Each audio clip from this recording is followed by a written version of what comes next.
अग्रसर होगा। इसी के प्रयास का नाम है यूनाइटेड ग्लोबल पीस फाउंडेशन। जैसा कि पूर्व में इस फिल्म के माध्यम से दिखाया कि वार्षिक सदस्य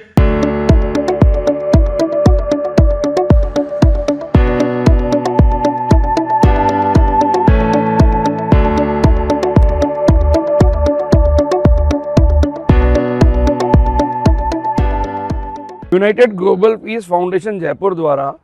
आज यूनाइटेड नेशन डे के शुभ अवसर पर, जहां पर यूनाइटेड नेशन डे का एजुकेशन डे मनाया जा रहा है, दूसरी ओर आज ही के दिन राष्ट्रीय बालिका दिवस होने के अवसर पर एक सेमिनार का आयोजन किया गया, जिस सेमिनार में विभिन्न सत्रों में नई जो राष्ट्रीय एजुकेशन पॉलिसी आई है, जो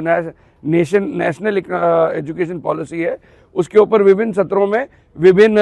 वक्ताओं द्वारा विभिन्न मुद्दों पर चर्चा की गई और ये निष्कर्ष निकाला गया कि वर्तमान सरकार ने जो नई शिक्षा नीति लागू करी है वो व्यवहारिक शिक्षा नीति है और आदिकाल से चली आ रही शिक्षा नीति का जो अनुसरण पहले किसी जमाने में जो गुरुकुल के माध्यम से जो शिक्षा का अर्जन हुआ करता था, उसी मार्ग को अपनाते हुए नई शिक्षा नीति है। इसमें मुख्य वक्ता माननीय नारायण लाल जी गुप्ता, नगेंद्र सिंह जी जो कि रीजनल इंस्टीट्यूट ऑफ एजुकेशन के डायरेक्टर रहे हैं,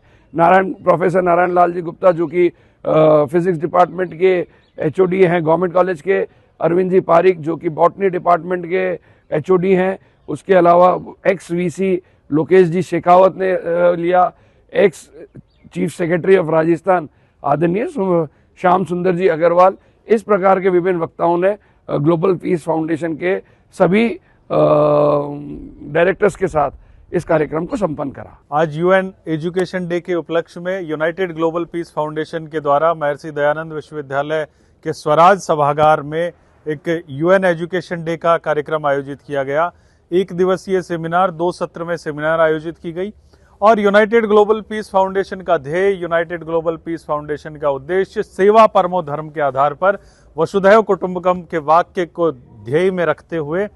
सेवा परमो धर्म के आधार पर वो बालक बालिकाएं जो 90% से अधिक नंबर लाते हैं लेकिन माता पिता साधन संसाधन के अभाव में उन बालकों को पढ़ा नहीं पाते, साथ ही साथ में वो अच्छे मेधावी प्रतिभावान खिलाड़ी जो कि साधन संसाधनों के अभाव में जिनकी प्रतिभा गांवों तक ही दम तोड़ देती है, ऐसी वे बालिकाएं जो कि जिनके माता पिता विवाह करने में आर्थिक परेशानियों के कारण सक्षम नहीं है, सहित तमाम प्रकृति के लिए, पर्यावरण के लिए, धरोहर संरक्षण के लिए, जीव दया के लिए,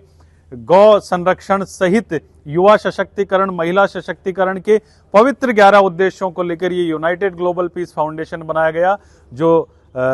राजस्थान में आज यूएन एजुकेशन डे मनाया गया। आने वाले फरवरी में यूनाइटेड ग्लोबल पीस फाउंडेशन का एक ग्लोबली कार्यक्रम आयोजित किया जाएगा जिसमें लगभग 25 देशों के लोग शामिल होंगे और यूनाइटेड नेशन के जो 17 गोल्स हैं उनको फुलफिल करते हुए उन पर भारत देश को किस तरह से मजबूती के साथ भारत देश को मजबूती मिले, भारत वैश्विक पटल पर किस तरह से उन्नत बनकर उभरे, उन सारी योजनाओं को लेकर आगामी जो यूनाइटेड ग्लोबल पीस फाउंडेशन की योजना है, अप्रैल में लंदन में, ब्रिटेन के लंदन में इसका इंटरनेशनली लॉन्चिंग भी यूनाइटेड ग्लोबल पीस फाउंडेशन की जाएगी। यूनाइटेड ग्लोबल पीस फाउंडेशन जिसका एकमात्र ध्येय सेवा परमो धर्म है। हर वो व्यक्ति जो चाहे वो किसी भी जाति का हो, चाहे किसी मजहब का, धर्म का, संप्रदाय का, इस सब से ऊपर उठकर मानव मात्र की सेवा के लिए ये यूनाइटेड ग्लोबल पीस फाउंडेशन